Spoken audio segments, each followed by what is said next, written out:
एक बड़े हथियार गिरोह के खिलाफ की गई कार्रवाई के बारे में बात करते हुए दिल्ली पुलिस स्पेशल सेल के एडिशनल सीपी प्रमोद सिंह कुशवाहा ने बताया 9 लोगों को गिरफ्तार किया गया है। 23 हथियार और 92 कारतूस बरामद किए गए हैं। इस पूरे गिरोह को शहबाज अंसारी नाम का एक घोषित अपराधी चला रहा था, जो सिद्धू मूसेवाला कांड में मशहूर हुआ था।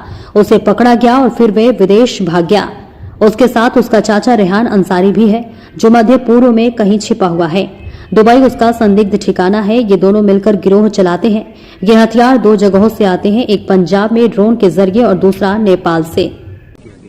इसमें 9 लोग गिरफ्तार किए हैं इस आर्म सिंडिकेट में, और इसमें 23 वेपन्स रिकवर किए हैं। वेपन्स में ग्लॉक पिस्टल्स हैं, जिगाना है, PX-30 है, 9mm की पिस्टल्स हैं, .32 की हैं, शॉटगन्स हैं, कुछ कंट्रीब्यूट पिस्टल्स भी हैं, और करीब 92 कैटरेजेस हैं, जो कि .32 कैलिबर के से लेके SLR कैलिबर तक के कैटरेजेस हैं। ये पूरा का पूरा सिंडिकेट शहबाज अंसारी नाम का एक प्रोक्लेम्ड ऑफेंडर है, जो कि पहले बड़ा इनफेमस हो चुका है। सिद्धू मूसेवाला मर्डर केस में ये पकड़ा गया था, फिर उसके बाद में पेट्रोल जम करके ये बाहर भाग गया है as per sources.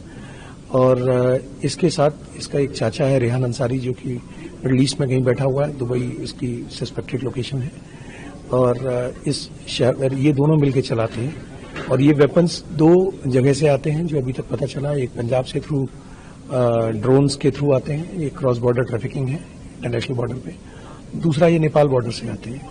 Again weapon लाने के लिए जो है नेपाल बॉर्डर पे इमरान अंसारी जाता है, जो कि शहबाज अंसारी का जीजा है, और आगे लाके देता है राहिल अंसारी को, जो कि शहबाज अंसारी का कजिन है। वो इन वेपन्स को फर्दर सप्लाई करता है। लोकल जैसे हमें पता चला कि एक वसीम है मौजपुर दिल्ली का, उसको देता था। प्लस इंपॉर्टेंट कैरेक्टर उभर के आया जौनपुर का एक अहमद नाम का आदमी, जो कि आर्म्स ट्रैफिकिंग करता है, इनसे इंग्लिश वेपन्स लेता था, और बदले में कई बार इनको देशी जो कंट्रीब्यूट पिस्टल्स हैं वो सप्लाई करता था। उसकी अपनी सोर्सिंग मुंगेर की है, जिस पर भी काम चल रहा है। और आगे अहमद से ये भी पता चला है कि आजमगढ़ का एक विशाल सिंघानिया है, उसको भी वेपन सप्लाई करता था। तो कुल मिला के इस वेपन नेटवर्क में, जैसे मैंने आपको बताया, कि 23 वेपन्स, 92 कैटरेजेस मिले हैं। इंग्लिश वेपन से 4.5 से 5 लाख के बीच मिलते थे।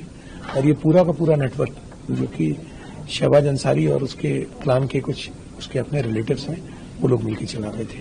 सर, जिन लोगों को ये लोग सप्लाई करते थे, ये लोग कौन थे? क्या ये इंडियन गैंग्स थे, या क्रॉस बॉर्डर टेररिज्म के लिए भी वेपन यूज करते थे? देखिए, अभी तक जो इन्वेस्टिगेशन में आया है वो क्रिमिनल्स के पास से मिले हैं, but we are probing further.